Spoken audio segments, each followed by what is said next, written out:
Hi, this is Bill Kenower of Author Magazine, and we're here at Third Place Books in Lake Forest Park with Cinda William Chima, author of The Grey Wolf Throne. Welcome to Author. Glad to be here, Bill. So, Cinda, take me back to third grade. An important year for you, as I understand. Yeah, the third grade was the year of my first literary recognition, if you will. I hadn't had a really successful first and second grade. I think probably nowadays I'd be diagnosed with ADD. And when I got to third grade, two things happened. By then I was a fluent reader. And when I began reading, everything went better at school. And then the second thing that happened was I wrote a poem about science and I showed it to my teacher. And she made a big fuss about it. She framed it and she put it up at the science fair. And it was one of the first bits of positive recognition I'd had at school. And I thought, maybe I'll be a writer. Maybe I'm good at this. But you wrote a poem about science. Yeah. Interestingly, Yeah. because you went on to have a day job in the field of science, did you not? I did. Yeah, I am a dietitian and I worked in nutrition for years. Actually, my first degree is in philosophy. I was one of those people who couldn't decide what they're going to major in, and I changed majors I don't know how many times when I was in college. But I really enjoyed science because it was a lot more, it seemed like there were a lot more answers in science than in philosophy. So was the plan like, that'll be my day job, but I'm going to keep writing, or was the writing just to keep you sane and something you really like to do? When did that switch happen? I think it's way too formal to say I had any kind of plan. I just needed to write to be happy.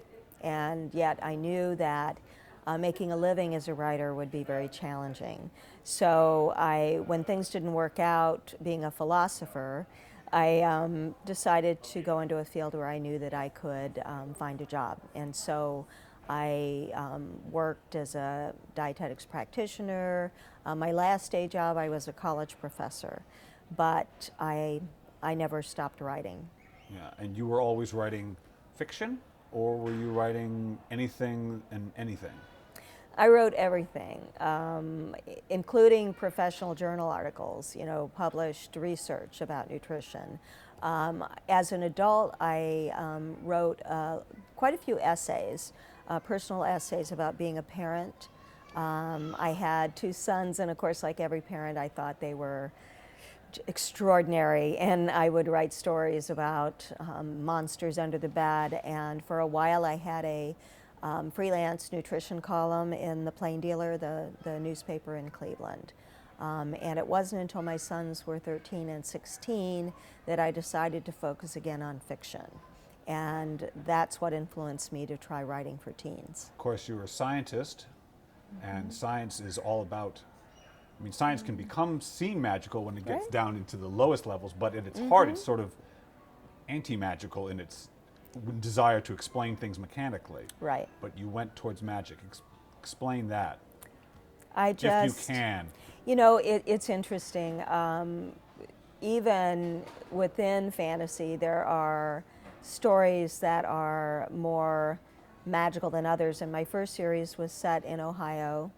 The Air Chronicles are set in Ohio, where I lived. It's very much a matter of bringing magic into the real world. But sometimes you don't want to be in the real world, and sometimes you want to go somewhere else.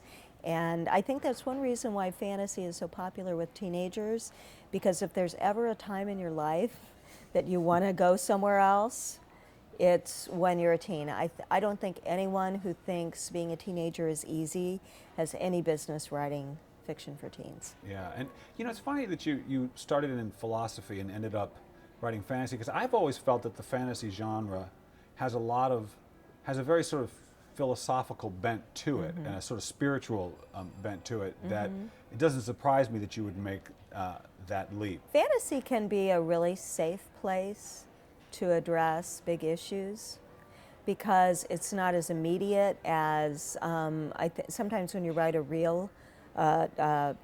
book that's very firmly set in reality, it can be threatening. But for some reason, when you're in a fantasy world, you can go places that are hard to go in realistic fiction. Some places sort of intellectually where it's hard to go? Everything from political Thematically? issues. Okay. One reason I love writing high fantasy is that adolescents in medieval times were virtually adults. Yeah. So I can put my characters into really difficult situations without parental supervision, and how fun is that? So, the young adult market, very hot. Very hot. Very hot, right? A lot of people wanting to dive into that just for, maybe for monetary reasons, you know?